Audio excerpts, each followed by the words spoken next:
Good afternoon, ladies and gentlemen. Can you hear me and or see me? Yes, All right. Well, hopefully you've had a good weekend, and here we go with another round here. We're going to begin a new chapter today. Chapter 5, section 5.1 and 5.2 is going to have us working with solving systems of linear equations. Now, being a college algebra class, if you came through elementary algebra and or intermediate algebra to get in here, you should have solved systems of two linear equations and two unknowns. So hopefully some of this is review. If not, I do kind of start from the ground and work ourselves up anyway, so not a real big deal. All right, so in section 5.1, we're going to solve systems of two linear equations and two unknowns.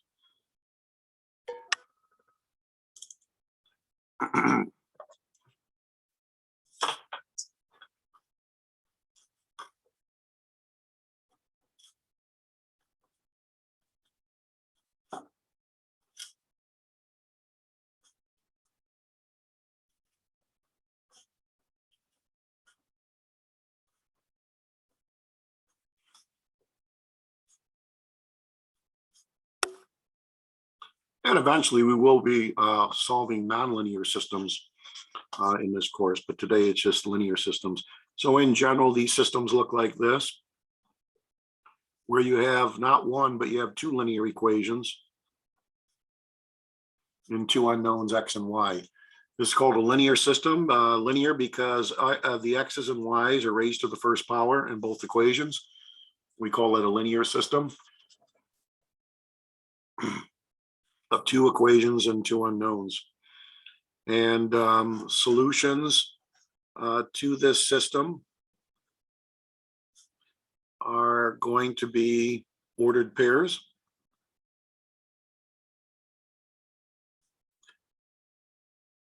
In the sense that the ordered pair has to satisfy both of these equations simultaneously. If an ordered pair does not satisfy both equations in the system, then it's not a solution to the system, okay? All right, when we solve these types of systems, there's three possible outcomes.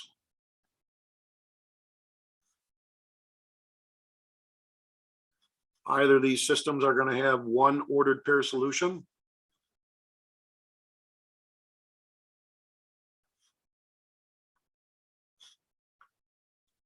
and these type of systems are called consistent systems.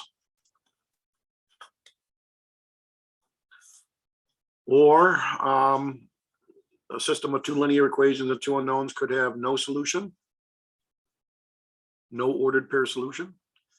These are often called inconsistent systems. Or one other possibility is that a system like this could have an infinite number of ordered pair solutions.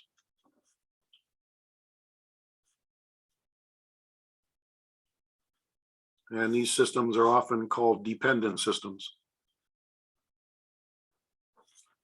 All right, so it's got to be one of these three things, ladies and gentlemen. You cannot solve a system of two linear equations and two unknowns and get exactly two solutions or exactly three solutions. It doesn't happen. It's got to either be one unique ordered pair solution, no solution, or infinite number of ordered pair solutions. There's many ways to solve systems of two linear equations and two unknowns.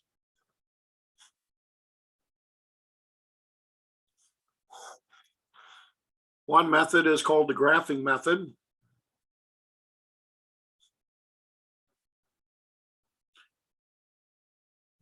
Another technique is called a substitution method. And another technique is called the elimination method. There are other methods, such as using determinants or matrices.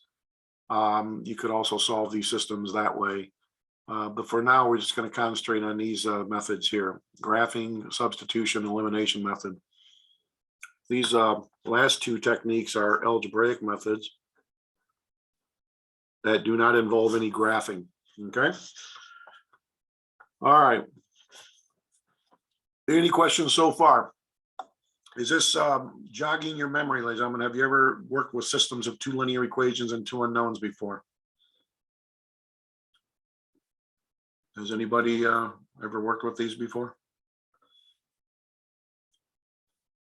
Being a college algebra class, especially if you came up through the ranks of elementary, intermediate algebra, there's no way you can go through those courses without touching base with these systems.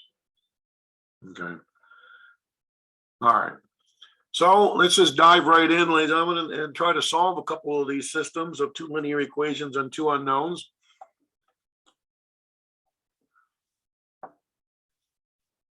We'll look at a couple with the substitution method.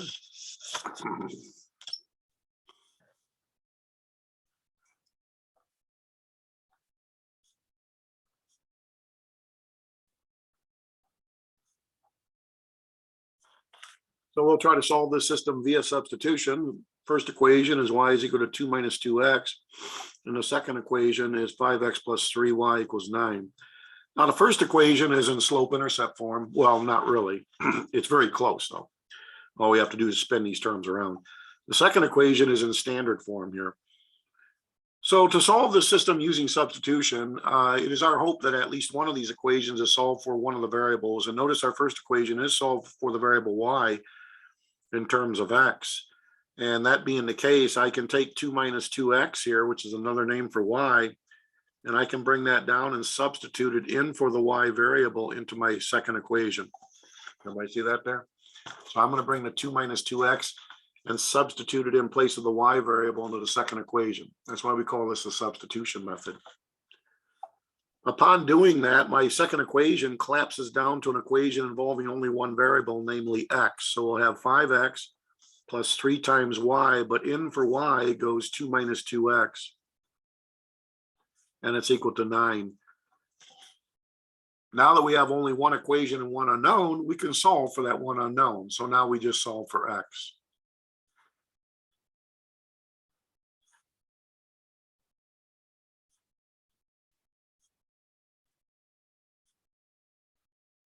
Combining like terms on the left side, 5x minus 6x is negative x, or negative 1x.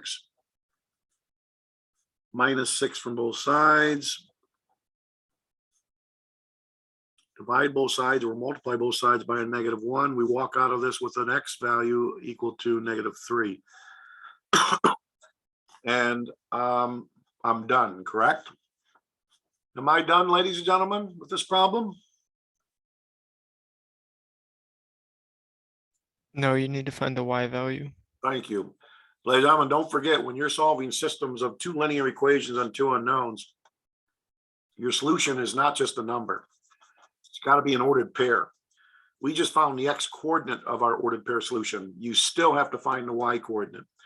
Now, which equation would probably be the nicest equation to use to solve for y? The first one or the second one? First one. The first one's already solved for y. Why not take advantage of that? You could use the second equation, but why not just use the first one? So using this first equation, y equals 2 minus 2x, we're going to now substitute in place of x negative 3. And therefore, we'll be able to now solve for y. So y is going to be equal to 2 plus 6, or 8. And there we have it, ladies and gentlemen. We have solved for the ordered pair solution to this system. It is negative 3, 8. Okay, so that would be the ordered pair solution to this system of two linear equations and two unknowns. And the method we used was the substitution technique. Okay, the substitution method.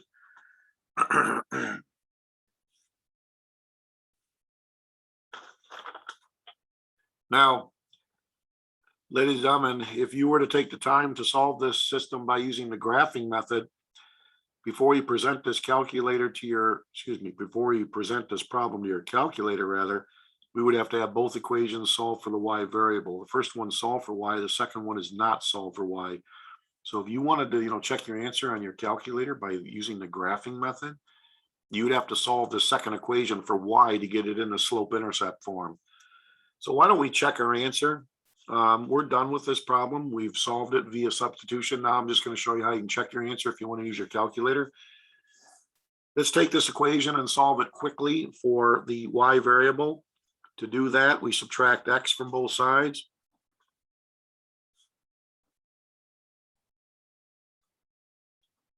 X is drop on the left, and we're left with 3y equal to 9 minus 5x. Divide both sides by 3, and we get y is equal to 9/3 is 9 divided by 3 is 3. And we got minus 5/3 x. So this equation now is in slope-intercept form, negative 5/3 x plus 3, coupled with the fact that our first equation already was in slope-intercept form.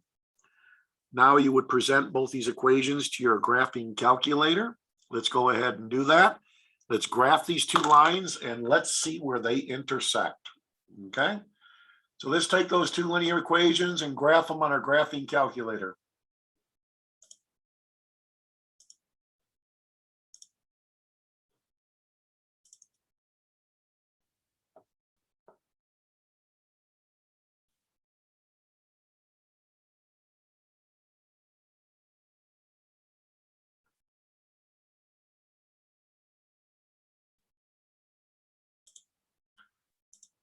All right, turn your machine on, go to y equals, clear out any garbage, and let's type in these functions here.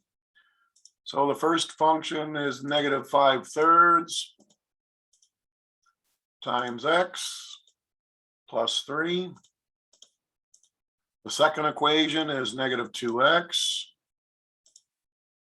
plus 2. We will now graph these two linear equations. And it's the point of intersection of great interest here. Okay, so let's hit the graph button.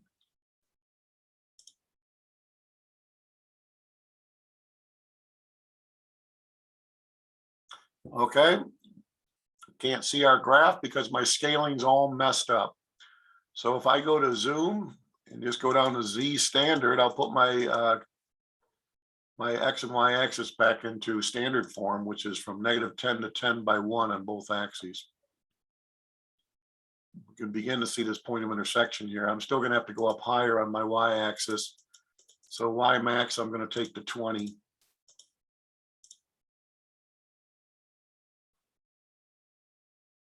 There we can see the two lines intersecting. To find the point of intersection, we go to calculate, second trace. We use the intersect function, second trace intersect function. The calculator is screaming for us to clearly designate one of the lines as being the first curve. It don't matter which line your cursor is sitting on, just hit enter. And when you do so, your cursor will bounce to the other line, and we'll call that the second curve. Hit enter again, and your point of intersection is negative 3/8. Notice that's precisely the ordered pair solution we got when we solved the system using the substitution method. Negative 3/8 is your solution to that system. Did anybody follow me and get that on your calculator?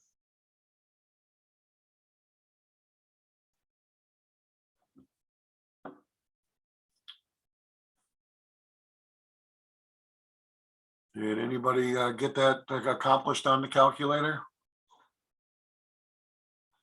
Anybody at all?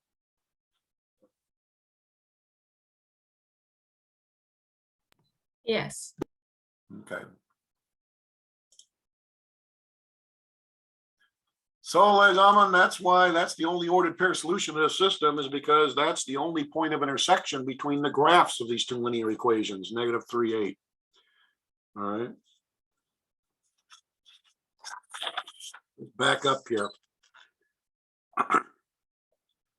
When your system has precisely one ordered pair solution, ladies and gentlemen, that means the two lines, which are the graphs of the two linear equations in your system, have to intersect at a unique point in the plane.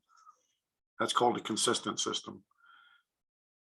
If your system of two linear equations of two unknowns does not have any solution, then that means the lines would have to be what kind of lines? What kind of lines do not intersect in the plane?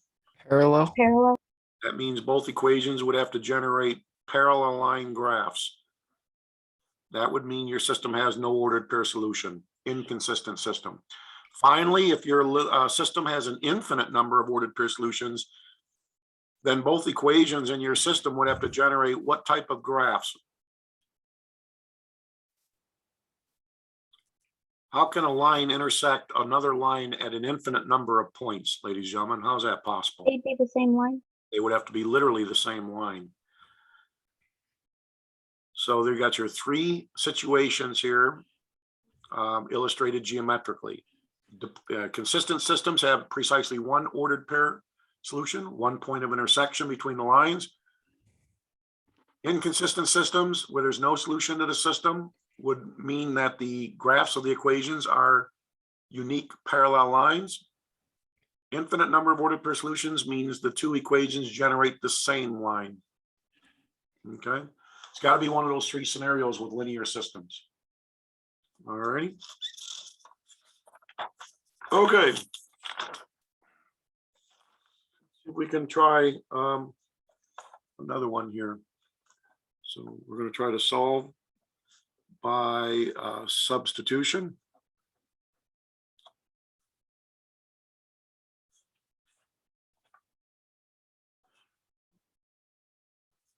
So I don't mind if you use your calculator to check your answers. All you got to do is just graph both linear equations and then just, have your calculator find that point of intersection. All right. So we'll try to solve this system using the substitution method, however, which does not involve graphing. Notice the second equation is solved for the x variable. Another name for x is 5y plus 800. So what we can do is take this 5y plus 800 and we can bring this expression up and substitute it in for the x variable into the first equation. Upon making that substitution, my first equation is going to go from being an equation in two variables to an equation involving only one variable, namely y.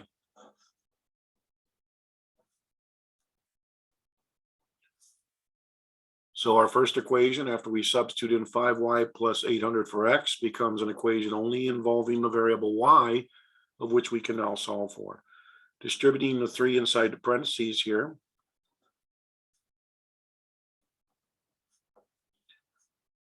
Combining like terms on the left side of our equation, 15y minus 10y. Subtracting 2400 from both sides of our equation.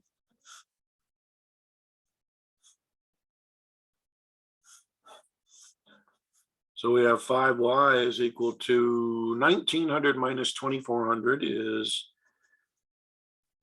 minus 500. Divide both sides by 5 and we get our y coordinate of our ordered pair solution as being negative 100. So that's the y coordinate. Now to find the x coordinate of your ordered pair solution, I'm going to choose to use the second equation since it's already solved for x.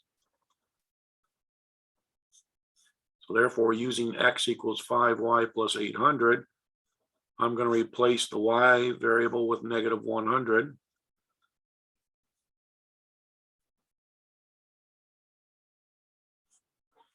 Okay.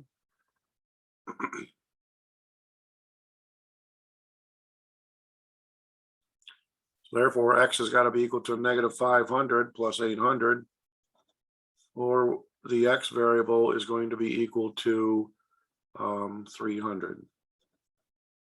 And so there we have it. I'm going to ordered pair solution for this system of two linear equations and two unknowns is going to be 300, negative 100. Any questions? How we solve that system using the substitution method. Substitution. Okay. So what kind of a system would this be? Consistent, inconsistent, or dependent? Consistent. It's a consistent system. It has precisely one ordered pair solution. If you took the time to solve this equation for y, solve this equation for y, put them into your graphing calculator and graph these two lines, you would see that the point of intersection, the only point of intersection between those lines would be this point here.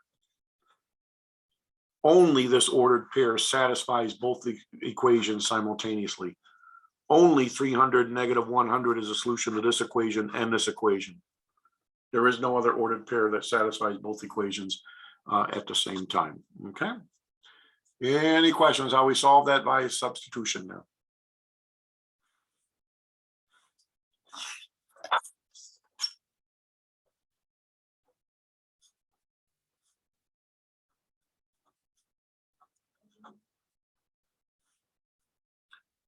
Negative 4x minus 8y is equal to 2.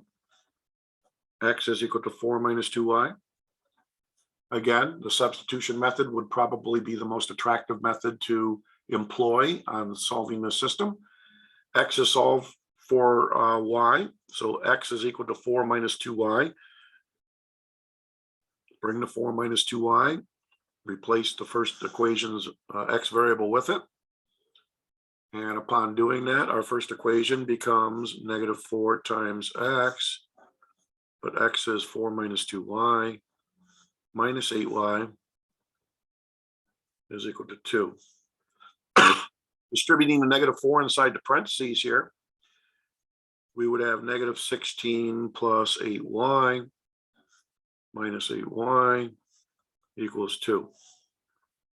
Notice our y variable cancels out on the left side of our equation to 0, and we're left with negative 16 equals 2. But this, ladies and gentlemen, is called a contradiction in mathematics. So we did everything legal and we end up with a contradiction, which would indicate that this system has what? What do you think? No solution. No solution to this system. So there is no ordered pair solution to this system of two linear equations and two unknowns. This is called an inconsistent system. If you're to take the time and graph both these equations, let's say on your graphing calculator, or even manually would take even longer though, you would discover that these equations are what kind of lines? What kind of lines? They would both have to be what kind of lines? Parallel. Parallel. And therefore their slopes would have to be what? How would their slopes relate to each other, the slopes of these lines?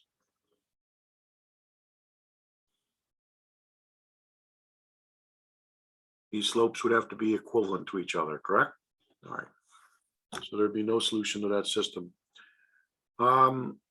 Your author, to indicate no solution, is just basically indicating a blank or empty solution set. This is the answer your author cites in the back of your textbook. The solution set's empty. That means there's no solution. Okay. All right, that's called the substitution method, ladies and gentlemen. Any questions about the substitution technique for solving systems of linear equations? Let's now look at the addition or the elimination method. By the way, these words are used interchangeably. To say we're going to solve by elimination or addition indicates the same technique, okay? Now, in order to solve a system by addition or elimination, it is usually very nice to have our equations in standard form, whereby our x terms are lined up in a column, our y terms are lined up, and our constant terms are lined up, okay? Now, when we add these equations together, it's our great hope that one of the variables, at least one of the variables, is eliminated. Is x eliminated when I add these equations together?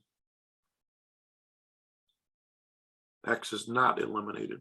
Notice the y is not eliminated either. And so it looks like the elimination method fails here.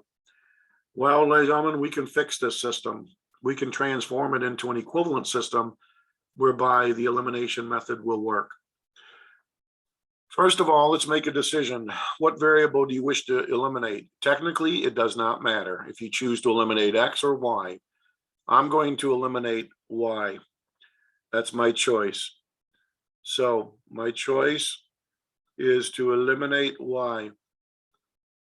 To eliminate y, I need to make sure that the coefficients in front of the y variable are opposites of each other, or they are additive inverses of each other. What's the least common multiple of 2 and 4? Two. 4. So if this is a positive 4, I would like this to become a negative 4y. How can I make this legally become a negative 4y and still have an equivalent first equation and still have an equivalent system? How can I make this become negative 4y?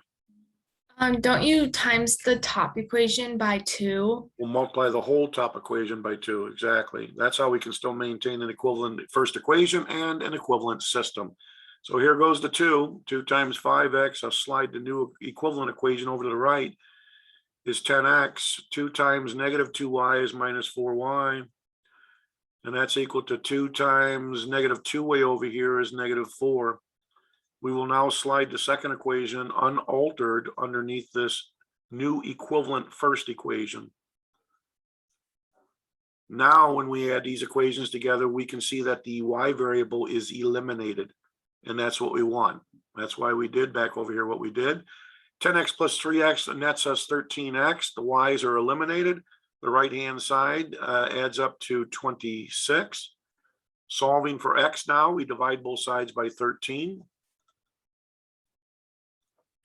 And therefore, we discover that x is equal to 2. So your x coordinate of your ordered pair solution is 2.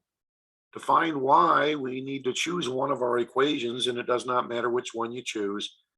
And then we need to substitute in 2 for x. I'm going to come over here and do this. So I'm going to choose the original first equation here. 5x minus 2y equals negative 2.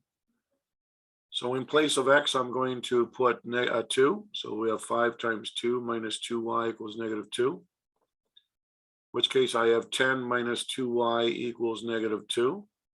Subtract 10 from both sides. I get negative 2y is equal to negative 12. Divide both sides by negative 2.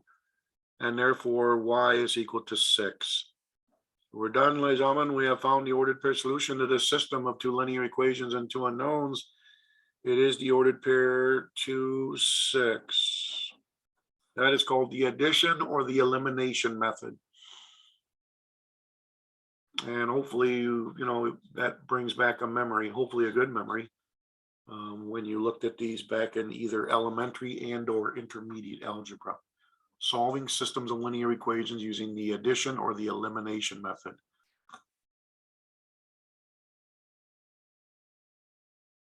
Okay, any questions about that one there? How we solve by addition or elimination?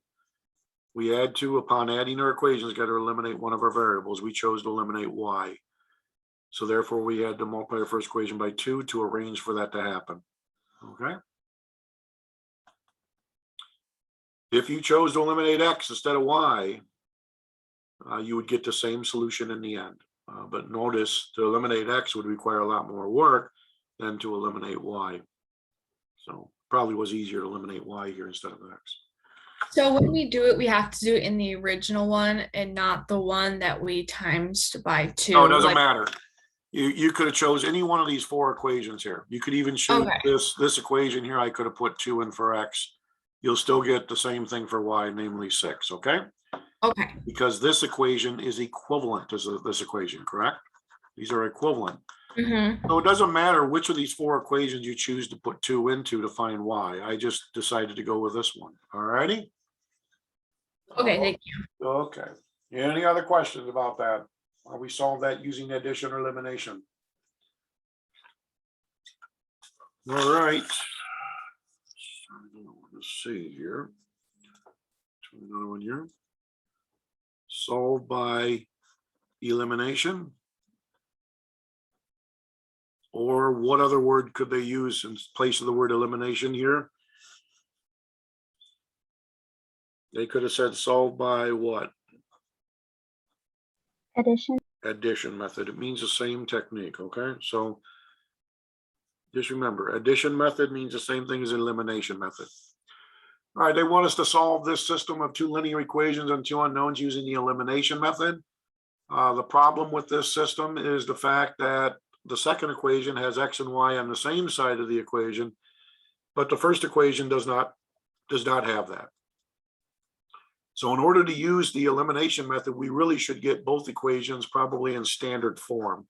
The second equation already is in standard form, ax plus by equals c form.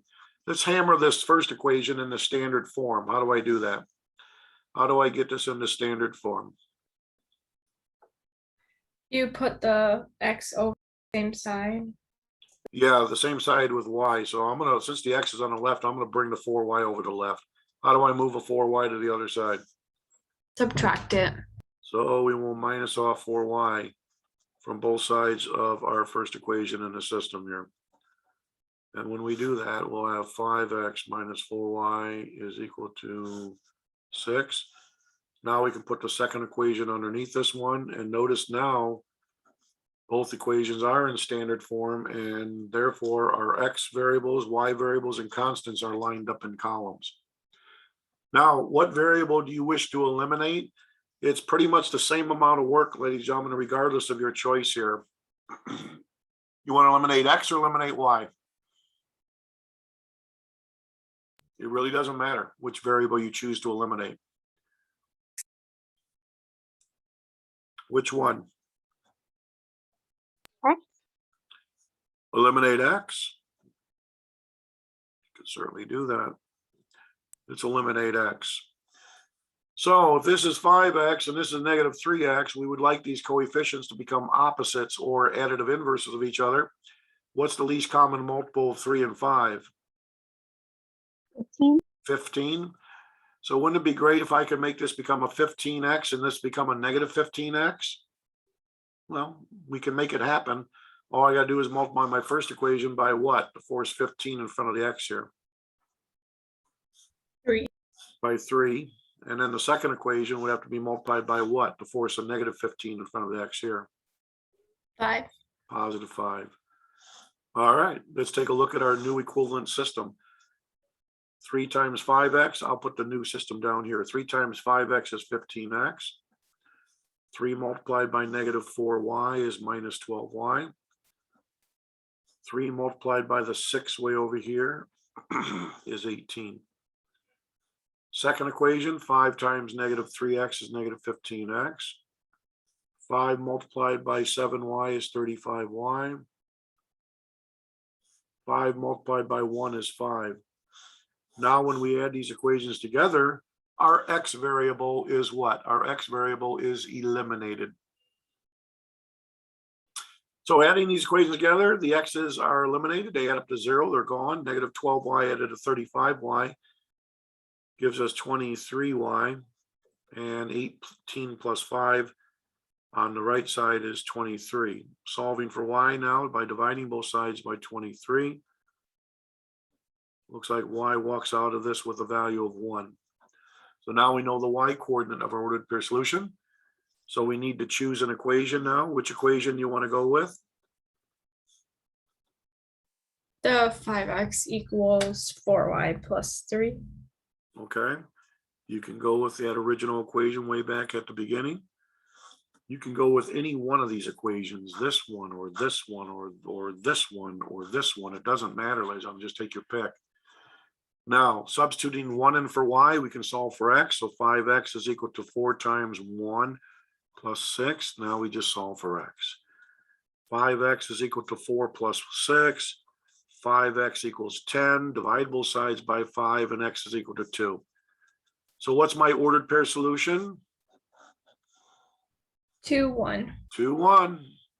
And we are done. 2, 1 is the solution. So we are illustrating what's called the addition or the elimination method for solving a system of 2 linear equations and 2 unknowns.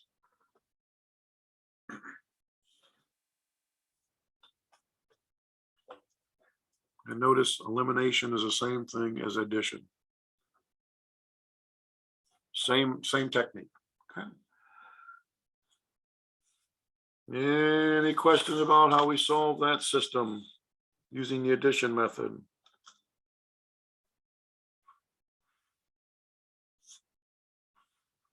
And again, you could always check your answer using your graphing calculator.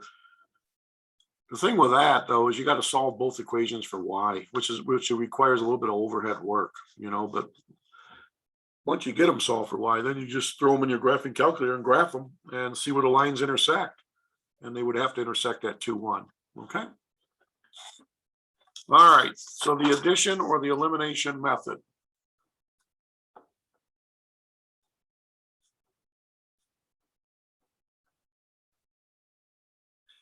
Now, sometimes, ladies and gentlemen, these systems are going to be a mess. Sometimes they might be plagued with decimals.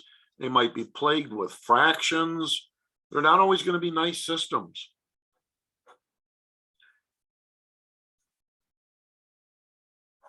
So you may have to take it upon yourself to clean them up initially or do a little preliminary work on them so that they are more presentable to the technique you wish to employ to solve them. Notice we have fractions everywhere here. Now you can work with these fractions if you want. You don't have to get rid of these fractions. I mean, you can work with them, but you got to admit fractions are messier and they do slow us down. So, I mean, it's up to you if you want to get rid of them or not, but how would we solve this system using our addition method? Does anybody have any helpful hints here how we could solve this using addition?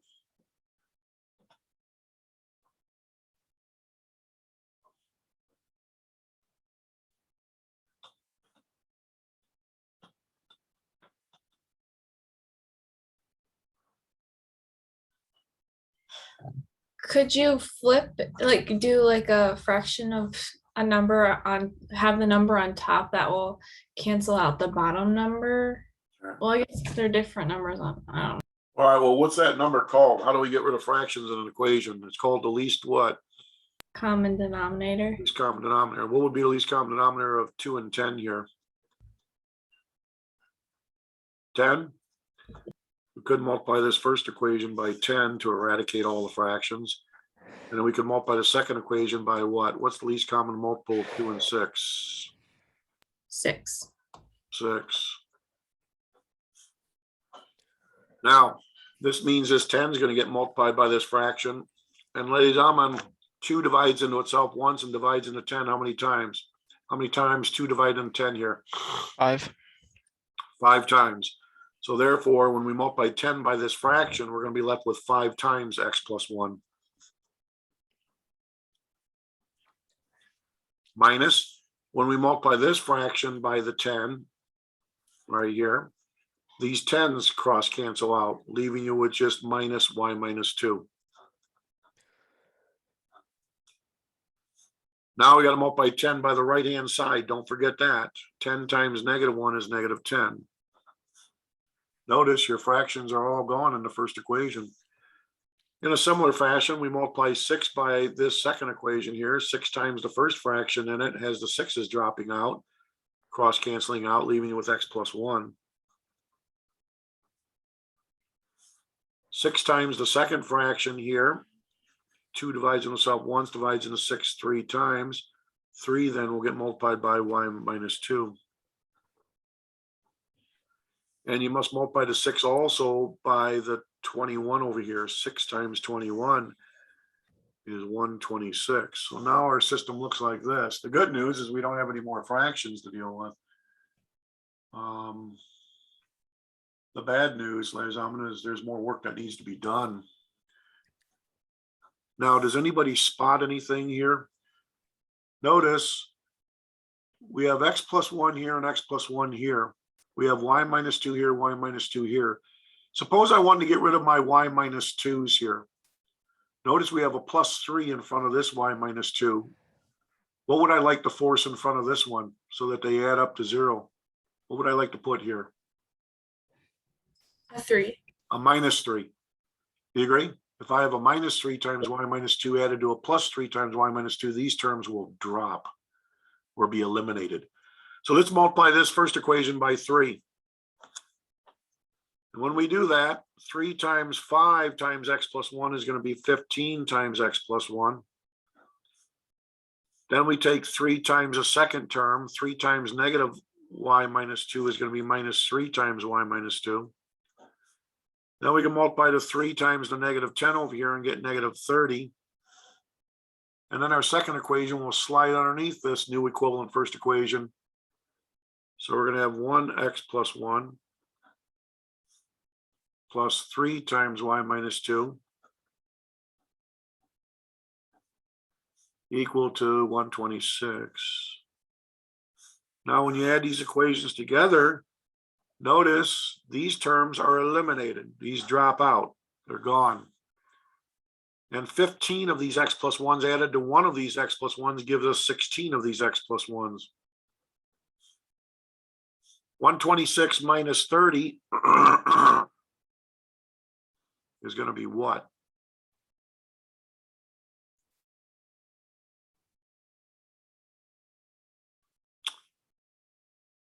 Well, what's that going to be here? Negative 66. Negative 66 or Oh, my bad. 96. positive 96? Yeah. 96? 96. Right. Well, notice we can now solve for x here. You could distribute the 16 inside parentheses, but I spot something, ladies and gentlemen. If you divide both sides by 16 here, these 16s reduce, leaving you with x plus 1 equal to, what's 96 divided by 16? 6, 6, yeah. And now we easily solve for x by subtracting 1 from both sides, and therefore x is equal to 5. So now we know the x coordinate of our ordered pair solution to this system. To find the y coordinate, you need to go back and choose one of these equations, and frankly, it doesn't matter which equation you choose. I'm going to use this equation here. So using x plus 1 plus 3 times y minus 2 equals 126. In goes 5 for x, so we're going to have 5 plus 1 plus 3 times y minus 2 is equal to 126. Distributing the 3 here, we got 3y minus 6 is equal to 126. I didn't even have to distribute the 3 in here. I could have just kept it out, because when you subtract 6 from both sides, you're going to be left with 120 here. You agree? I could have divided by 3. 3 would have divided into 120, but I decided to distribute the 3 in here. No big deal. We'll get the same answer. Add 6 to both sides, and we're back to 126. Wouldn't the 6's cancel out on the same side? Yeah, this should be gone here. This should be gone. So we have 3y is equal to what? So 126. 126, yeah. 120, my bad. So now we divide both sides by 3, and we get y is equal to what? 40? So y should be equal to 40. That's what it should be. Okay. So we are still subtracting 6 here to bring it down to 120. All right. So there you go, ladies and gentlemen. The ordered pair solution should be 540 for this system. What made this a nasty system is the fact that it did not present itself very nicely initially. We had fractions everywhere. Your systems may have fractions and decimals everywhere. You may have to clean them up a little bit before you actually employ the method of addition or elimination. And we certainly had to do some, cleanup there first. Okay. All righty. Now you could have worked with the fractions if you wanted to. I mean, I'm not saying you have to get rid of them. You could have done that, if you chose to do so, but I don't know, just more fractions. So, all right. So a messy problem. All right. Wait, I have a question. Yeah. Mhm. So if the 6's could cancel out up to the you get to the 6 plus 3y minus 6, Mhm. then wouldn't you still be dividing 3 by 126? Because then you wouldn't be Oh, wait a subtracting, minute. Yeah, so- no. Okay. Yeah, my bad. Because these 6's do cancel out here, but it wasn't because I chose to subtract 6 from the left side. So this still would be 126. Yeah. I said corrected. This should be 126 here. And 3 divides into 126 42 times, correct? So it should be 42. 42. Yeah. Yeah, because the 6's do drop out. So there's no need to subtract 6 then from both sides. Okay. So the 6's drop. You're left with 3y equals 126. And you divide both sides by 3 and you do get 40 to 42. Mhm. All right, thank you for that.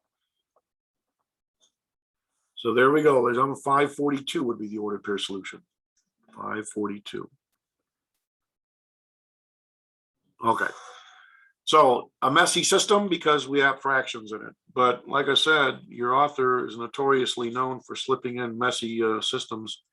They're not always going to be nice systems. You know, we may have to do some algebra on them first to maybe make them a little more nice looking, if you will. And if your equations had a bunch of decimals in them, feel free to multiply both sides of your equation by an appropriate power of 10 to knock out all the decimals. You know, you're welcome to do that. Or you can work with the decimals. All right. The bottom line is we got to get these systems solved. And I really believe by knocking out the fractions of the decimals, it does make for an easier go of things. But, you know, to each his own. All right. Solving this system using the addition method, we have to make a decision. You want to get rid of X or Y? X or Y? X. All right, if you get rid of X, we want to make the coefficients become opposites of each other. Least common multiple of 4 and 8 would be 8. Since we have 8X here, it would be great if we could make this become a negative 8X. And to accomplish that, we could multiply our first equation by a negative 2. That'll force a negative 8 in front of X here. Therefore, the new equivalent first equation upon doing that will be negative 8X minus 4Y equal to negative 12. Sliding the second equation underneath this first equation, and then adding these equations together, we can see that not only is X canceling out here, but also the Y. So we're left with 0. We're left with 0 on the left side of our equation, and it's equal to, notice on the right side, these 12s drop out to 0 too. They add up to 0. And we're left with this. Now, this is not a contradiction. This is actually a true statement all day long. And so therefore, we would conclude that such a system as this, Les Amis, has an infinite number of ordered pair solutions. So there would be an infinite number of ordered pair solutions. And there's no way we can list all these ordered pair solutions. What you could do is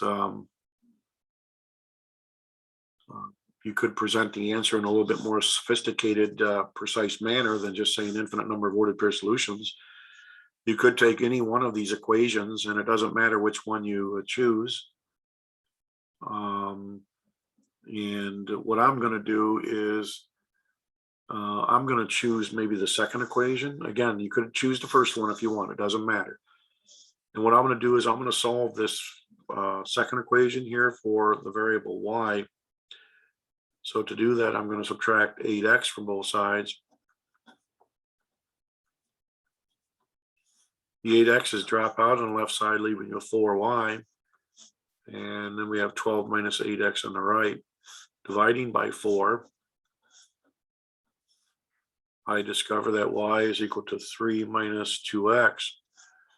So a slightly more sophisticated way, Les Amis, of representing your solution, your infinite number of ordered pair solutions for this system of two linear equations on two unknowns, is to say that your infinite number of ordered pair solutions would look like, in general, they would look like x comma 3 minus 2x, such that x is a real number.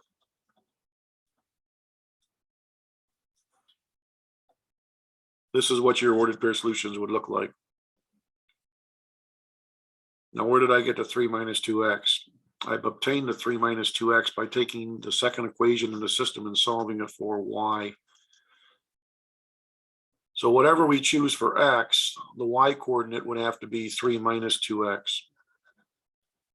To say that would be saying that this ordered pair here, x comma 3 minus 2x, would satisfy this equation. But ladies and gentlemen, not only would it satisfy this equation, but it would also satisfy the first equation. Why is that? Why is it good enough just to say my ordered pair solution satisfies just the second equation? What do you notice about those first and second equations? They are what to each other? They are literally what? They're equivalent to each other. Because if you were to multiply this first equation by -1, both sides, you would generate the second equation. So these equations literally are equivalent to each other. They are one and the same. This equation is the same equation as this equation. You could also see that if you multiplied the first equation by 2, you would literally generate the second equation. Or if you divided the second equation by 2, you would generate the first equation. So these equations, we say, depend upon each other, ladies and gentlemen, because they really are equivalent equations. And therefore, if you were to graph these two equations in the XY plane, you would suspect the graphs would be precisely the same line. And a line that sits on top of itself would intersect itself at an infinite number of points, okay? That's why this system has an infinite number of ordered pair solutions, of which would look like this, okay? Of which would look like this. Now, there's nothing sacred about this either. I could have just as well have chosen one of my equations and maybe solved it for the y variable. In other words, I could have took this second equation instead of solving it for, instead of solving it for y, I could have chose to solve it for x. So bear with me, ladies and gentlemen. Suppose I want to solve this second equation for x. I would do so by subtracting off 4y from both sides. Then I would divide both sides by 8. In which case I would get x is equal to 12 divided by 8 reduces down to, what would that be here? 3/2. And 4/8 reduces down to 1/2. So I could have just as well said all my infinite ordered pair solutions could have looked like this. They could have been all ordered pairs of the form of 3/2 minus 1/2 y, comma y, such that y is a real number. So whether you cite your infinite ordered pairs that look like this or this, don't matter. Equivalent, equivalent, equivalent set, okay? I'm just showing you this because when you check your answer in the back of your book or you use ALEKS, ALEKS may want you to cite your infinite ordered pairs using one of these, using this system here instead of just saying infinite number of ordered pair solutions. So to recap, how did I get this or how did I get this? Well, the bottom line is when you determine there's an infinite number of ordered pair solutions, you can choose any one of these equations and solve it for any one of the variables, x or y. If you take like the second equation and solve it for y, all your ordered pair solutions would have to look like this. Or another name for your y coordinate is this. If you take your second equation and solve it for x, another name for your x coordinate of all your infinite ordered pair solutions would be this, where y is just y, okay?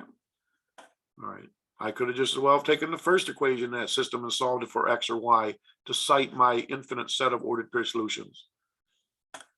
Either one, doesn't matter. Okay, so that system is called a dependent system, infinite number of ordered pair solutions.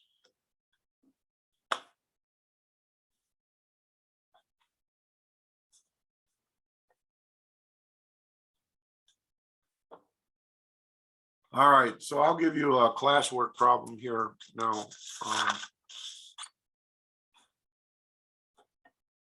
Classwork 1, today is November 8th. There'll only be one problem, okay? So solve by substitution. So everybody give this one a go. Solve this system by the substitution method.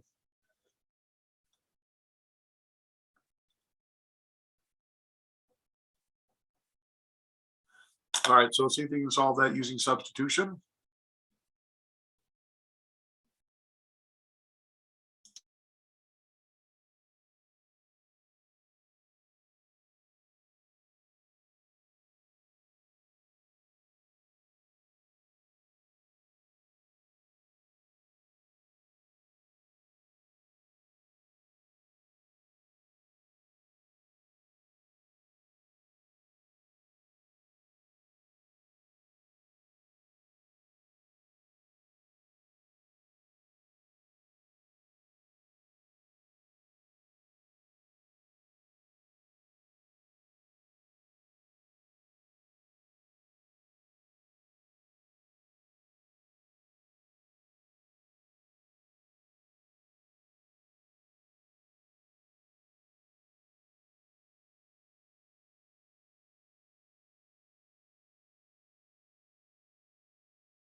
All right, anybody get a solution here? I got 300 negative 100. Okay, 300 negative 100. All right, substituting for x in the first equation, we have 3 times 5y plus 800 minus 10y is equal to 1900. Distributing the 3 throughout, we got 15y plus 2400 minus 10y is equal to 1900. Combining like terms of y on the left side, 15y minus 10y is 5y plus 2400 equals 1900. Subtracting 2400 from both sides of the equation, we get 5y is equal to negative 500. Dividing by y, we get y is equal to what? Negative 100. And then you want to solve for x. So using the second equation, we got x is equal to 5 times y being a negative 100 now. And we do get 300. Nice job. So negative 100, 300. Did anybody else get that solution? Yes. All right. Solving systems by substitution method. All right, ladies and gentlemen, do you think that these systems can be used to solve application problems? Yes or no?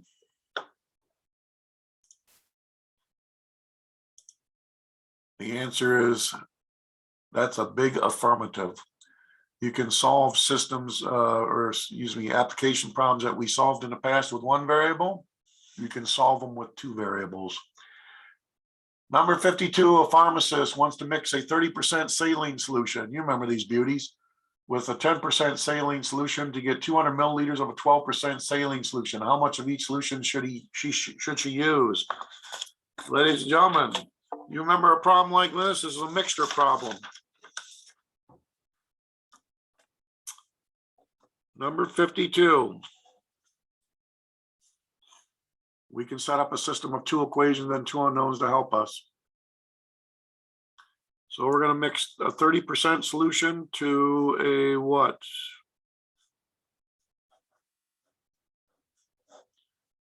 To a 10% solution, in hopes of getting what? A 12% solution.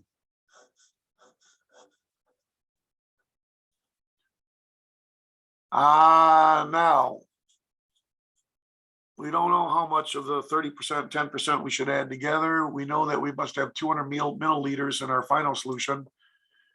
So we're going to have 200 milliliters in the final solution. Let's let X be equal to the number of milliliters of the 30% solution.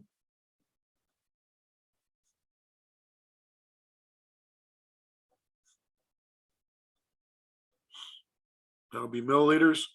Y will be equal to the amount of the 10% solution added in milliliters. One equation in this system, ladies and gentlemen, as we strive to set up a system of 2 linear equations and 2 unknowns. This is number 52, sections 5.1. One equation, X milliliters added to Y milliliters better be equal to the final volume of 200 milliliters. That's one equation in your system. Another equation incorporates the amount of constituent in each solution. Now, what was this? Acid, alcohol, what was it? Antifreeze. So of this X milliliters of the first solution, how much of it is pure antifreeze? 30% of X, 0.30X. Of this Y milliliters of the second solution, how much is pure antifreeze? 10% of Y, 0.10 times Y.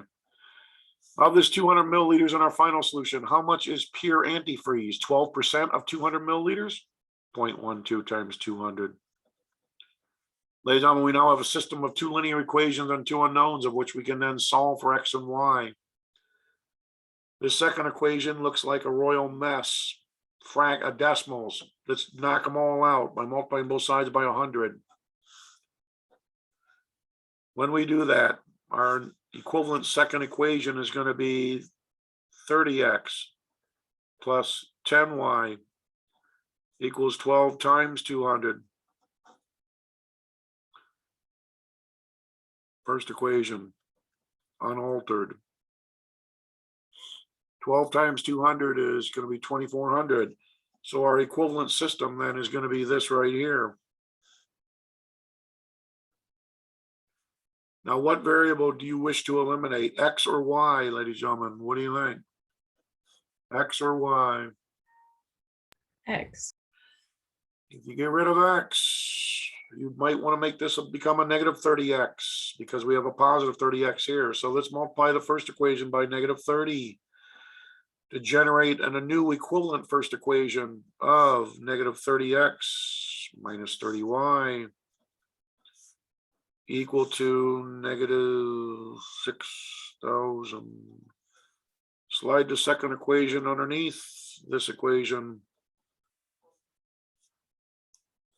I'm sorry, this is equal to negative 6,000, negative 6,000. Okay, slide the second equation underneath this equation, add these equations together, and X is eliminated. Say bye to X. The Y's add up to 20. Negative 20Y, excuse me. The right-hand side, what's negative 6,000 plus 2,400? Negative 3,600. Divide both sides by negative 20, and what's Y?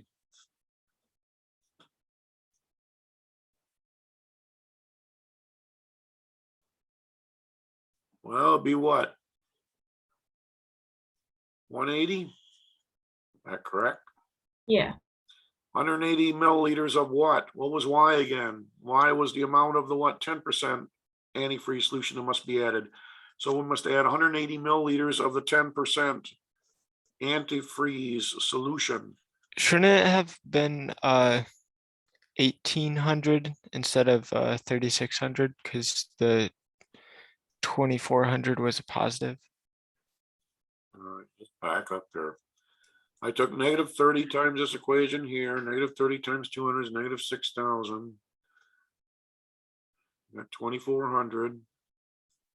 Add these equations together. What's negative 6,000 plus 2,400? 1800, right? That's 1,800. 2,400 plus 1,800 is 6,000. Is Or- that correct? That's negative 6,000 plus 2,400.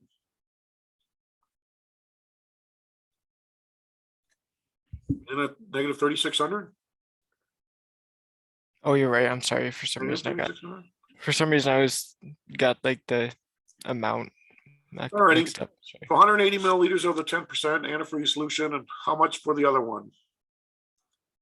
Well, we know that we have this equation here, X plus Y equals 200. So therefore X better be equal to what? 200 minus Y. So what's 200 minus 180? 20. Looks like we'd add 20 milliliters of the what? Of the 10%. Wait a minute. Of the 30%, excuse me, of the 30% antifreeze solution. There you go.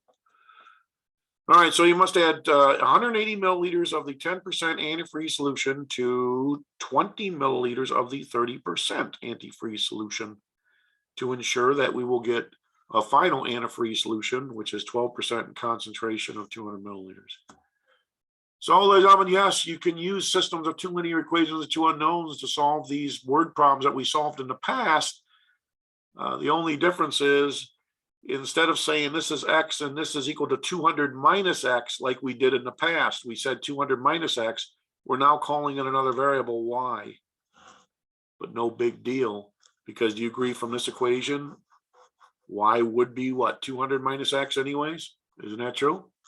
That we used in the past when we were using one variable, 200 minus X would be here instead of Y.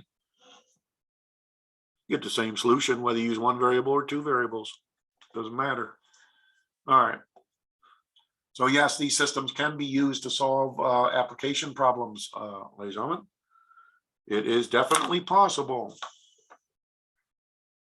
All right. Just depends on how much time we have to demonstrate these things. Time is always in short supply. So we got a whole bunch of application problems, each of which could be solved via a system of 2 linear equations and 2 unknowns.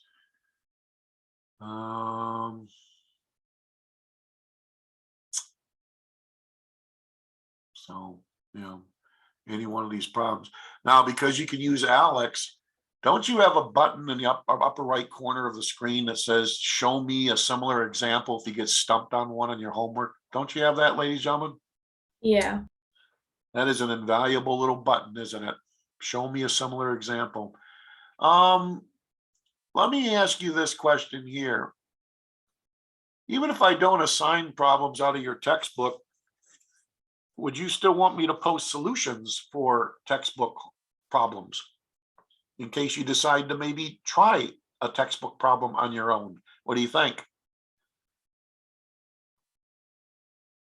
Do you think you might want the solutions there, or that might be helpful or not?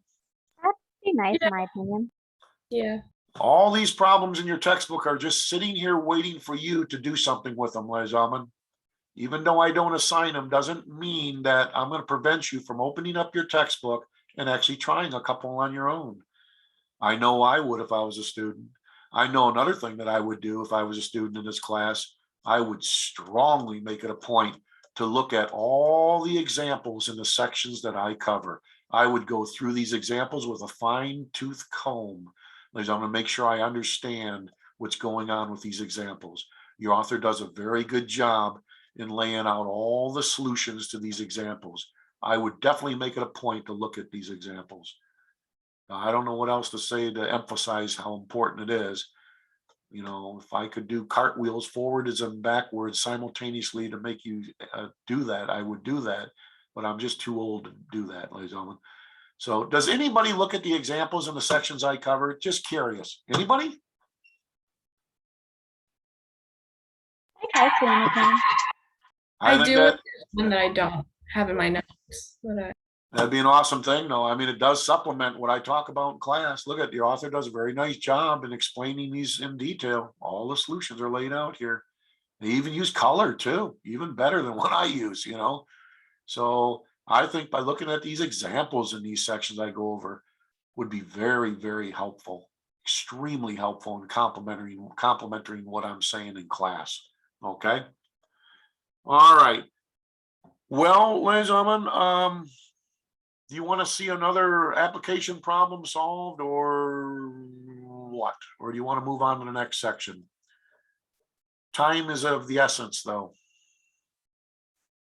I showed you how to solve a solution mixture problem using a system of 2 linear equations and 2 unknowns.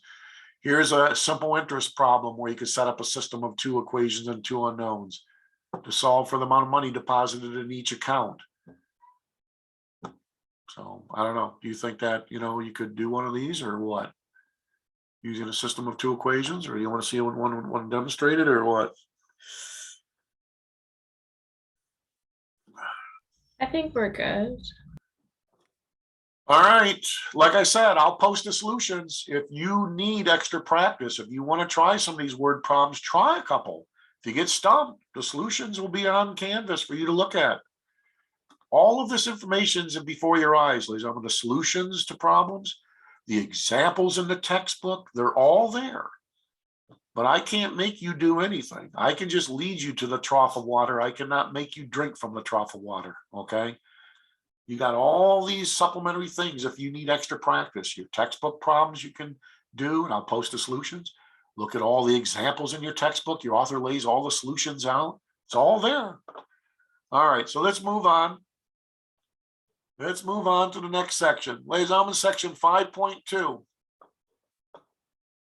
Section 5.2, we're going to continue to solve systems of linear equations. It's just that in this section, ladies and gentlemen, we're going to show you how to solve systems of 3 linear equations in 3 variables. Okay, these are larger systems. 3 linear equations and 3 variables. And I'll just show you an example of one right here on page, the opening page of section 5.2, page 506. They give you a system of 3 linear equations and 3 unknowns here. What's the new variable that comes to the party? See? Z, as in zebra. Okay. So ladies and gentlemen, we now have a system of 3 linear equations and 3 unknowns where the variables are x, y, and z. And the solution to these systems is not going to be an ordered pair anymore. It's going to be called an ordered triple of the form of x comma y comma z. And this ordered triple has to satisfy all 3 equations simultaneously to be a solution to the entire system. If the ordered triple fails to satisfy just one of these equations, then it's not a solution to the system. All right. Ladies and gentlemen, if you graph an equation in x, y, and z, you cannot graph it in the xy plane. You have to graph it in what is called the spatial coordinate plane, the spatial coordinate system, which you have to use a little imagination. It's in 3D, 3 dimensions. Notice figure 454 shows us what the 3-dimensional system looks like. The x-axis actually comes straight out of the page. It literally is supposed to come right out of the page and be perpendicular to this page here. Well, that's kind of hard to draw on a piece of paper or a flat plane. So you have to use a little imagination that this x-axis really comes out of the page and goes behind the page. The y-axis runs from left to right. The z-axis runs from bottom upwards. Okay. Now, if you were to take the time and graph each of these linear equations in x, y, z in the spatial coordinate system, you would discover that their graphs are not lines anymore, but they're planes in space. They're planes. And ladies and gentlemen, if these planes intersect at a common point in space, then that common point of intersection between the 3 planes, the graph of each of these linear equations, would be the solution to the system of 3 linear equations and 3 unknowns.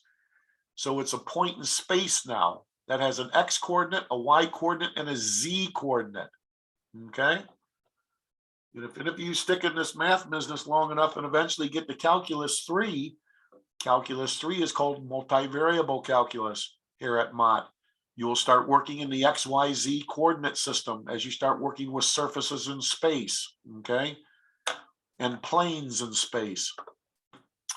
When you solve these systems of 3 linear equations and 3 unknowns, ladies and gentlemen, one of 3 things would occur, just like they did with the smaller systems of 2 linear equations and 2 unknowns. One of 3 things must happen. Either you're going to get 1 solution, no solutions, or infinite number of solutions. Now, to get 1 solution, all 3 planes that are graphed in space, which come from these linear equations, would have to intersect at 1 common point in space. And that common point in space, that's the intersection point of all 3 planes, the blue plane, the tan plane, and the brown plane, would be an ordered triple solution to the entire system. Would satisfy every equation simultaneously. But sometimes these systems don't have any solution. Geometrically speaking, what would they look like? What would the graphs look like? Well, ladies and gentlemen, if a system of 3 linear equations and 3 unknowns does not have any solution, then on page 509 in your textbook, they illustrate the geometric situations that could occur. For instance, in figure 5.6, the leftmost figure, suppose your planes intersected in space like this. I have a question for you. Would these 3 planes possess a single point in space that's common? Would they share a common point in space? No. The answer is no. So there would be no solution to such a system as this. How about these 3 planes in the middle picture here, figure 5.6, that are parallel to each other in space? Would they intersect at a common point in space? No. No, there would be no solution to this type of system. Or if 2 of the linear equations generate the same plane in space, but that plane was parallel to the 3rd equation's graph, which is a plane, then that system also would not have a solution because, again, all 3 planes have to share a common point in space. Although the first 2 planes, which are the same plane, share an infinite number of points in space that are common, they share no common points with the plane below it that's parallel. There would still be no solution to such a system as this. Or, ladies and gentlemen, it's possible that these systems of 3 linear equations and 3 unknowns have an infinite number of ordered triple solutions. That would occur if the 3 planes, the graph of each equation in space, intersect at a common line. Do you agree these three planes in the left figure of 5-7 would intersect at a common line in space? Do you agree? And how many ordered triple points lie on a line in space? Remember, these planes go in all directions, okay, respectively forever. So how many, and this line goes in both directions forever. So how many points could you put on this line of intersection between all three planes? There'd be an infinite number of points. So such a system as this would have an infinite number of solutions. This system would have an infinite number of solutions in the middle, where the planes again share a common line in space. Ladies and gentlemen, this system to the right would have an infinite number of ordered triple solutions because they are all the same plane. They're all the same. So each equation generates the same plane in space, which means a plane that sits on top of itself, would intersect itself at an infinite number of ordered triple solutions or points in space. So is that making sense here? Just like with systems of two linear equations and two unknowns, these systems of three equations and three unknowns, again, could have one solution, no solution, or infinite number of solutions. How are we going to solve these bigger systems of three equations and three unknowns? Well, ladies and gentlemen, we are going to solve them by using the elimination method.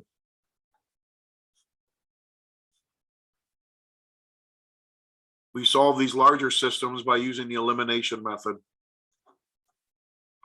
We cannot really solve them using the graphing method on our calculator because our calculator cannot graph in 3D, 3 dimensions. The TI-84 cannot graph in 3 dimensions. They do have graphing calculators that can graph in 3 dimensions. I believe the TI-89 calculator and the TI-92 can graph in 3 dimensions, but our TI-84 cannot do so. So we must solve them using the elimination method. So let's try one out here. Let's try to solve this system of 3 linear equations and 3 unknowns. Please put a slash through your variable z, or else z's can look like the number 2. Be careful of the z's.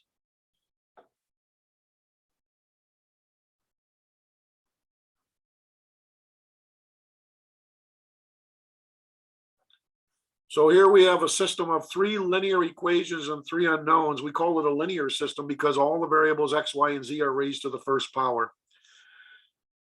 When you use this elimination method, you need to label your equations one way or another to keep track of them. I like to call this equation number 1, equation 2, equation 3. It doesn't matter which one you call 1, 2, and 3. You could even use letters, equation A, B, and C. It's up to you. All right, I'm going to label them this way. Okay. All right, so here's what we're going to do, ladies and gentlemen. We're going to pair up 2 equations and we're going to eliminate one of the variables between them. Now, with a little visual inspection, you can save yourself a lot of work. Can you see which equations we should pair up and which variable we would want to eliminate between them? Any ideas? Which equations you want to pair up to eliminate which variable? 1 and 2, and then eliminate z. Okay, so we will pair up equations 1 and 2, and then we will eliminate the z variable. That's our decision.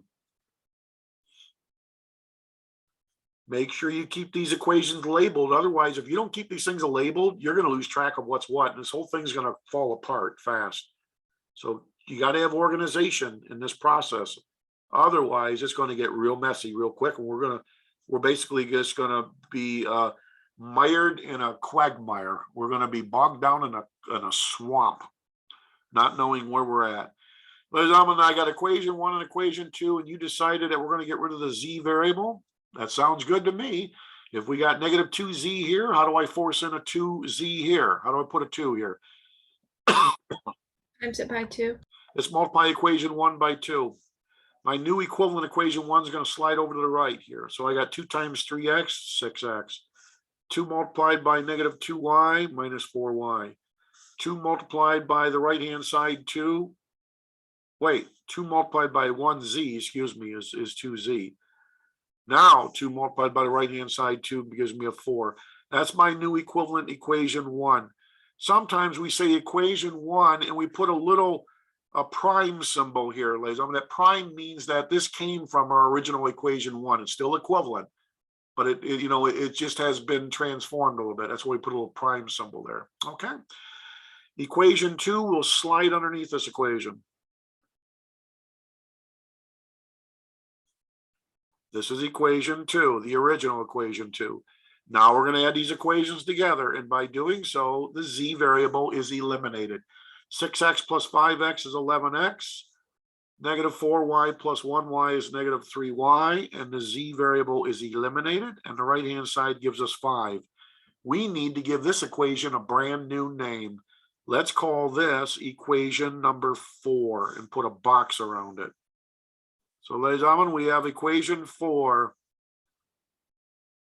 We're going to come back and visit this equation a little later on. Okay, everybody understand how I got this new equation 4? By combining equations 1 and 2 and eliminating z. Now, this is very important. We need to pair up 2 other equations and eliminate, now this is very important, and eliminate the same variable. Eliminate the same variable that was previously eliminated. Between our first 2 equations we paired up. So, ladies and gentlemen, what other 2 equations do you want to pair up and eliminate the z variable from? Because notice the first 2 we paired up, we eliminated z. So we must remain consistent and pair up 2 others and also eliminate the variable z. Which other 2? I would say 1 and 3. Okay, so we will pair up, let's say, equations 1 and 3 and eliminate the z variable. So equation 1 is here. Equation 3 is here. And we will also eliminate the same variable that we eliminated by pairing up equations 1 and 2. So it's very important to remain consistent in this sense. Otherwise, this is going to be, could get out of control. So we want to eliminate the z variable between these 2. To do that, if I have a 3z here, I would really like this to become a negative 3z. Well, we can arrange for that to happen. Just multiply equation 1 by negative 3. Slide the new equation, equivalent equation 1 over to the right. We'll have negative 9x plus 6y minus 3z is equal to negative 6. And I'll call this equation 1 double prime. Double prime means that it doesn't look like this one and it don't look like our original first equation, but these are all equivalent to each other. This one's equal to this one, which is equal to this one. These are all equivalent to each other, okay? Just give them some sort of a distinct labeling so you know from whence they come and how they differ slightly. Second equation, equation 3, we slide underneath this new equivalent equation 1. We add these equations together, and upon doing so, z is eliminated. We're left with negative 5x plus 3y. Z's gone, and that's equal to what? 1 on the right. All right, ladies and gentlemen, we'll call this equation number 5. Put a box around it. Now what we're going to do is we're going to pair up. Which equations do you think we're going to pair up next? 4 and 5. Yep, we're going to pair up equations 4 and 5 and now eliminate either x or y. All right, so let's pair up equations 4 and 5 now. And what variable would you decide to eliminate between them? Y. All right, so let's eliminate y between 4 and 5.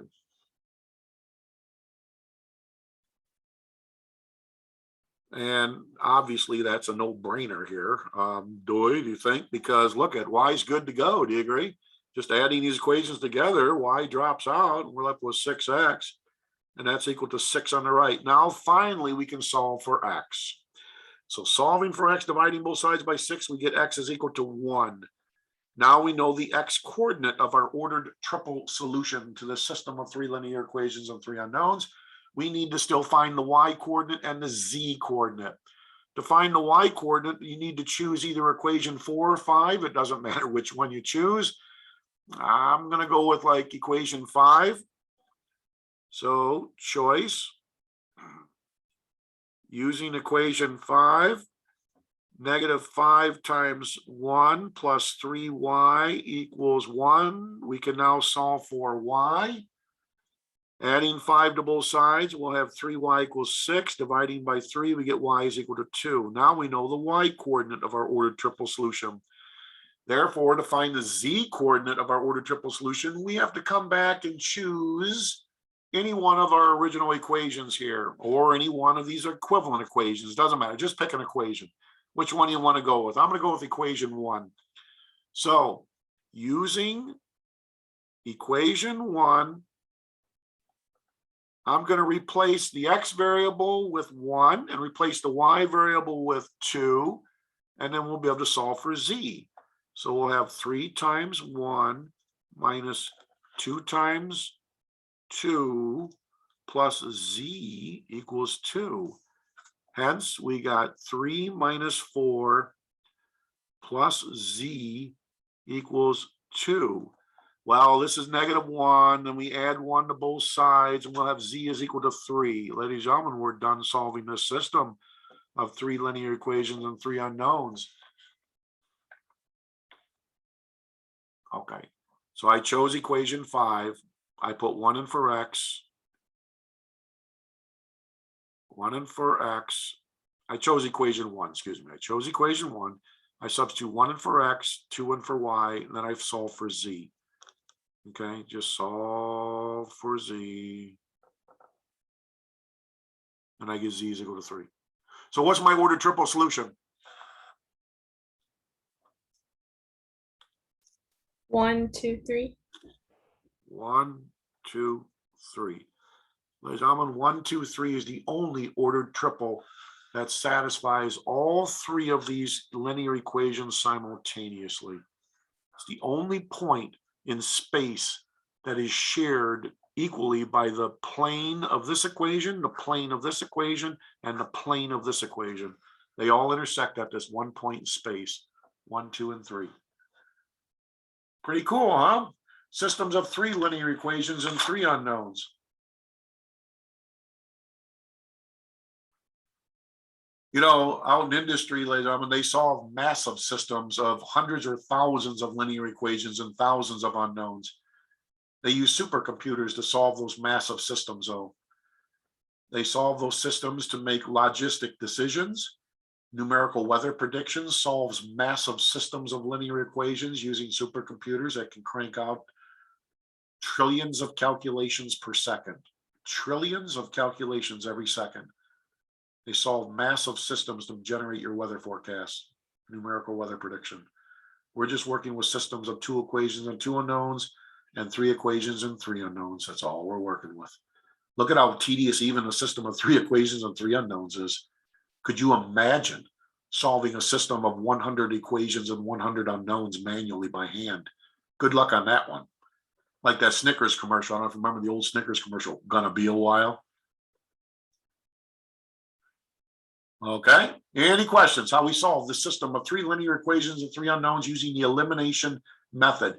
To recap, we paired up 2 equations and chose to eliminate one of the variables. We chose to eliminate z. We generated a 4th equation. We then paired up 2 other equations and, being consistent, eliminated the same variable that we eliminated between pairing up the first 2. We eliminated z and generated a 5th equation. We then paired up equations 4 and 5, eliminated another variable between them, and got it down finally to 1 equation and 1 unknown, of which we were able to solve for. Then we just did a bunch of back substituting to find the other 2 coordinates of our ordered triple solution. That's how you solve, using elimination, a system of 3 linear equations and 3 unknowns, ladies and gentlemen. Any other questions about that problem there? Okay, let's see here. All right. Well, I need to show you what happens when your system either has no solution or maybe has an infinite number of solutions, ladies and gentlemen. What to expect. This system is called a consistent system because it has precisely 1 ordered triple solution. What happens if your system does not have a solution? What's it gonna look like? Maybe we should look at one like that. So solve by substitution. Well, no, not substitution. What method? Elimination. Elimination. Elimination. Here we go. Here's the first equation in our system. Notice these equations are all kind of like in standard form in the sense that they have X, Y, and Z on the same side of the equation. And all your variables are lined up in columns. X is lined up, Y, Z's, and constants. Okay, notice the arrangement here. That's the arrangement we like to have when we use the elimination method on whether it's a system of just 2 equations and 2 unknowns or the larger systems. We like to line up our like terms in columns. So we will try to, solve this system via elimination, just like we did with the last one. Again, you need to label your equations somehow to give them some sort of a distinction so you can keep track of them. Because if you don't label these equations, ladies and gentlemen, good luck. You could lose track of these equations very quickly, and then things are going to get out of hand. All right, so here we go. Which equations you want to pair up and which variable do you want to eliminate between them? With visual inspection, sometimes you can save yourself a lot of work. Hey, do you agree if I pair up equations 1 and 2, I could eliminate what? The X variable? Do you agree the X variable is good to go if you pair up equations 1 and 2? You see that? Why not do that? So let's pair up equations 1 and 2 and eliminate the X variable. No work necessary. They're good to go. X is ready to drop right out when we add these equations together. Try to take the path of least resistance. Add these together, X is gone, eliminated. Y's add up to 4. Z's add up to negative Z. And the right-hand side is -5. Does that make sense? What happened so far? We'll call this equation what? What equation do I call this? 4. Brand new equation. Equation 4, put a box around it. All right, now what other 2 equations, ladies and gentlemen, do you want to pair up? And we have to be consistent and eliminate the X variable between them because we eliminated X here. Which other 2? You want to pair up 1 and 3 or 2 and 3? Which ones?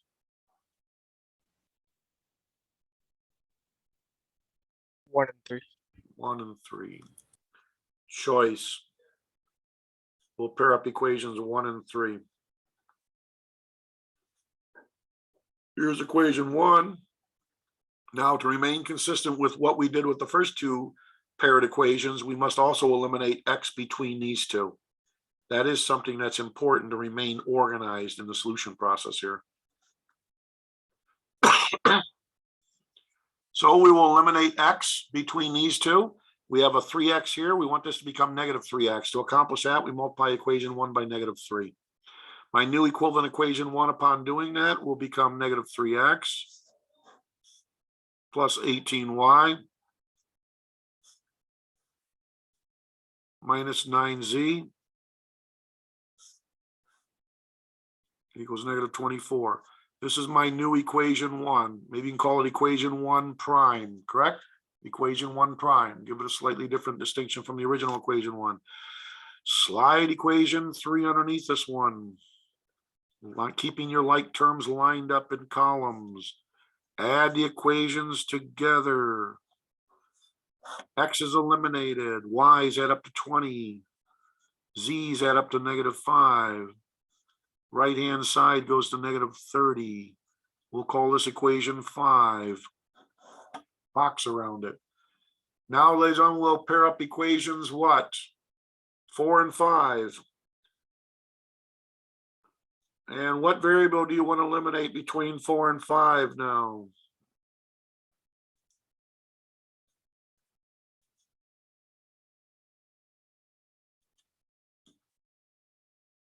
Which variable do you want to eliminate between 4 and 5? Y or Z? Take your pick. Y.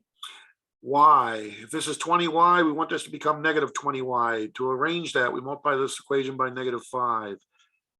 I'm going to slide the equivalent equation below here. My new equivalent equation 4, I'll call equation 4 prime, is going to be -20Y -5 times -z is +5z. And -5 times -5 is 25. Sliding equation 5 underneath here. We got 20y minus 5z equals -30. Add these equations together. Y is eliminated, but I'll be darned. The z's are eliminated too.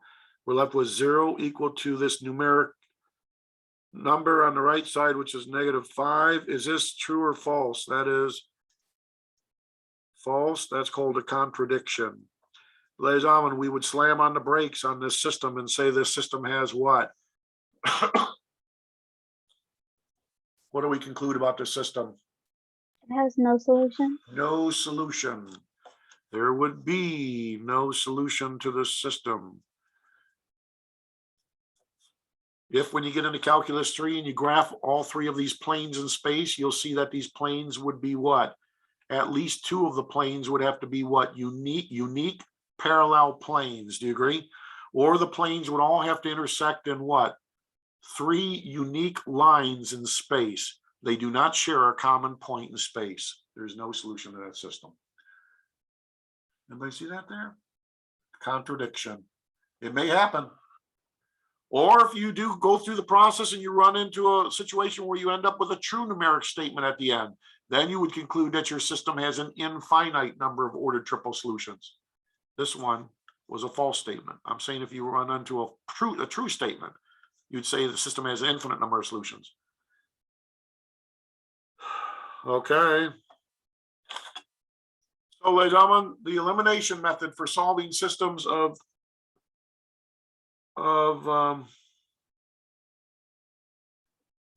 3 linear equations and 3 unknowns.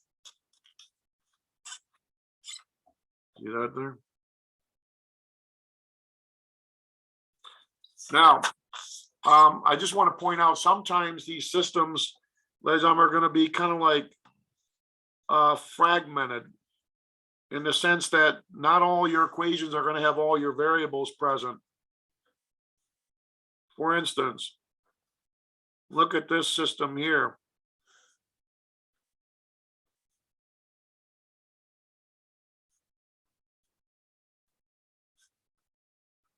See this system here? Not all your equations have all the variables present. This is where visual inspection really comes in handy, ladies and gentlemen, to be able to just look at these equations and ask yourself, what's the most efficient way that I can solve this system? Which 2 equations can you pair up in hopes of eliminating a variable?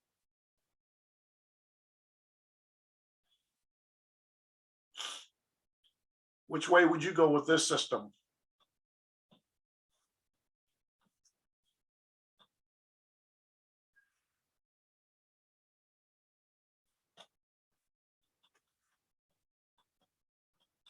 Any ideas?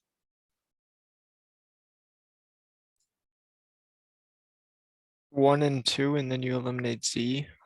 We could certainly do that. Nothing says we can't do that. It's all legal. We can pair up equations 1 and 2. You can do anything you want. Doesn't necessarily mean it's going to be the most efficient way to solve your system. So we can pair up equations 1 and 2. And we can eliminate the Z variable between them. If this is 4Z, we want this to become -4Z. We will multiply equation 1 by -4 to accomplish that. My new equivalent equation 1, upon doing that, multiplying by -4 becomes -20y minus 4z is equal to 0. We'll call this our new equivalent equation 1. I'll call it equation 1 prime. We can slide our second equation underneath this one. That's equation 2. Adding these equations together, notice we have -x minus 20y. The z's are gone. That's good. But look, we still got 2 variables here. Ladies and gentlemen, we'll call this equation 5. Well, we had no choice. That was our choice, and that's what happened.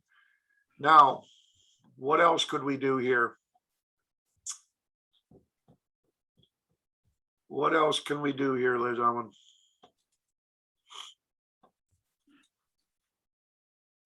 We paired up 1 and 2 and got rid of Z. That was okay. Nothing wrong with that. Now what? Do 2 and 3 and get rid of the X. All right. Well, let me think here.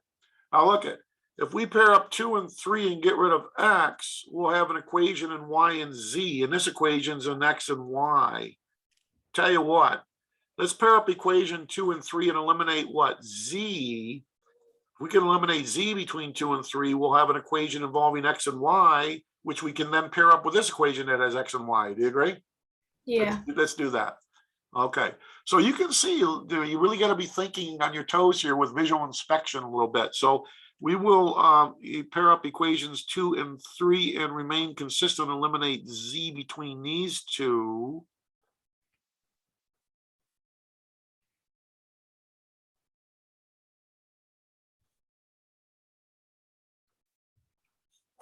And to get rid of Z, least common multiple of 4 and 5 is 20. So we can multiply this equation maybe by 5.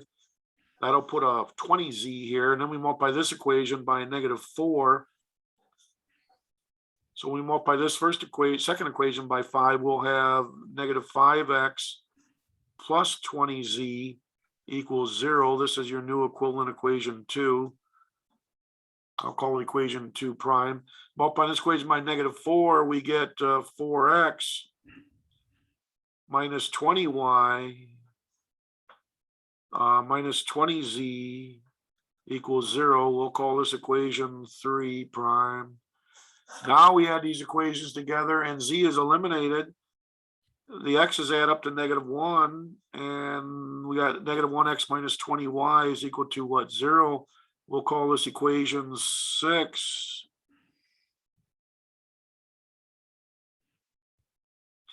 Wow. Actually, I should have called this equation 4 and this equation 6, but whatever. Now we pair up what? Equations 5 and 6. Do you agree? So we pair up what I'm calling equation 5 and 6, and then we will eliminate either x or y between them. What do you want to get rid of between these two?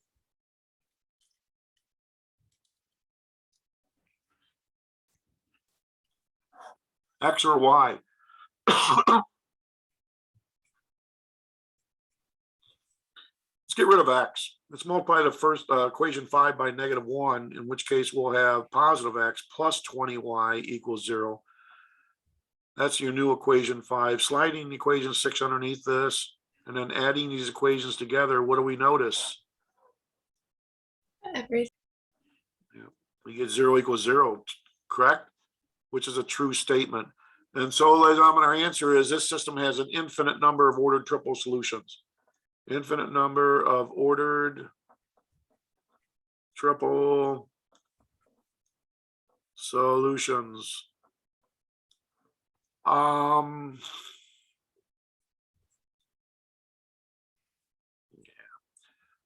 Infinite number of ordered triple solutions. And if your author is using any funky way of representing what those ordered triples have to look like, because you could, that's going to entail more work. Let's just leave it at this for now. If I'll look in the back, if your author has a way of representing all ordered triple solutions a little bit differently, I'll indicate that maybe in the next class or something like that. Ladies and gentlemen, these systems could be used to solve application problems, believe it or not, involving 3 variables. You know, I mean, that's kind of obvious since I indicated that they're used to solve, you know, weather forecasting problems and shipping problems in industry for FedEx and blah, blah, blah. And they're used in all different sectors of industry where logistic brainstorming is required. Even in the insurance industry, they solve massive systems like this. Okay, so, you know, you can solve any number one of these. For instance, I could maybe just set up one of these systems here for you, just to give you an example here. Number 44, it says a theater charges $50 per ticket for seats in section A, $30 per ticket in section B, $20 per ticket for section C. For one play, 4,000 tickets were sold for a total of $120,000 in revenue. If 1,000 more tickets in section B were sold in the other 2 sections combined, how many tickets were sold in each section? You know, you could set up a system of 3 equations and 3 unknowns to address this situation. You could say, let X be equal to the number of tickets sold in section, let's say A. Y is equal to the number of tickets sold in section B. Z is equal to the number of tickets sold in section C. Okay. Now, in section A, the tickets cost $50 a piece. How many tickets were sold totally? 4,000.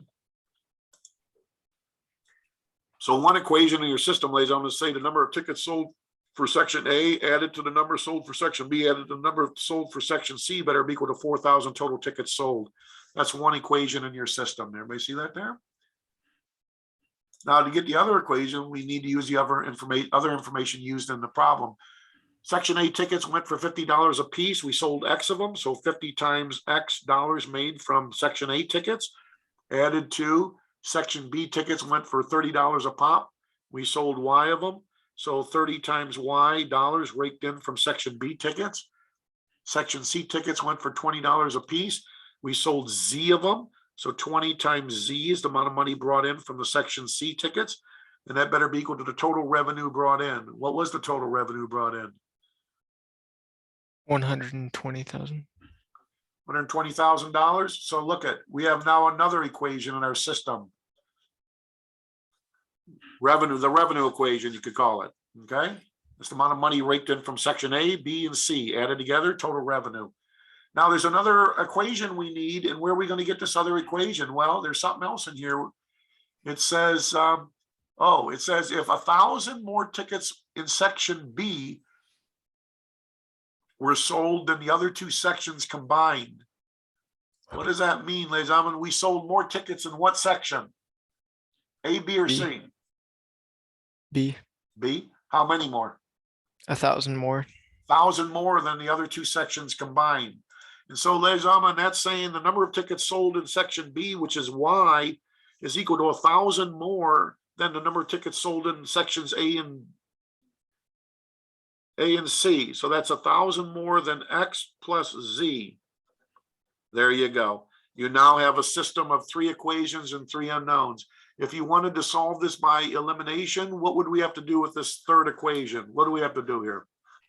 Flip it around so Y is on the same side as X and Z. Yeah, you want to in get the X and Z on the thousands. same side, exactly. So you'd have to subtract X and subtract Z from both sides to arrange for this third equation now to be kind of like in standard form. So this, coupled with these 2 equations, would enable you to solve the system using what?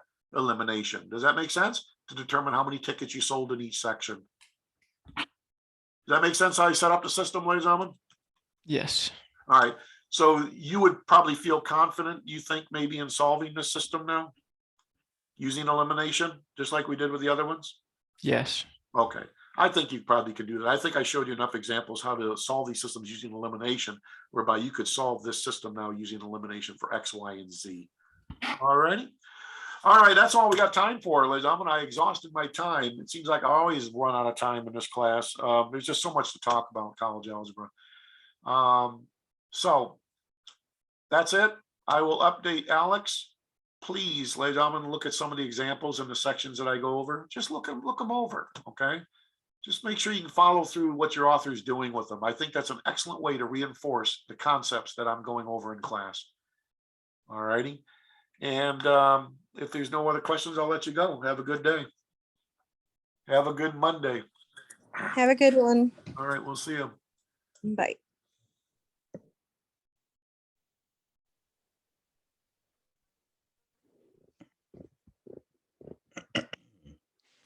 Can I see the classwork one more time? Hold on a second. That was number what, 1? Yeah, classwork one. Oh, that's the only ones we did. Yeah. There it is. This was just a substitution problem. Just solving a system of 2 equations and 2 unknowns. That's all this one was by substitution, okay?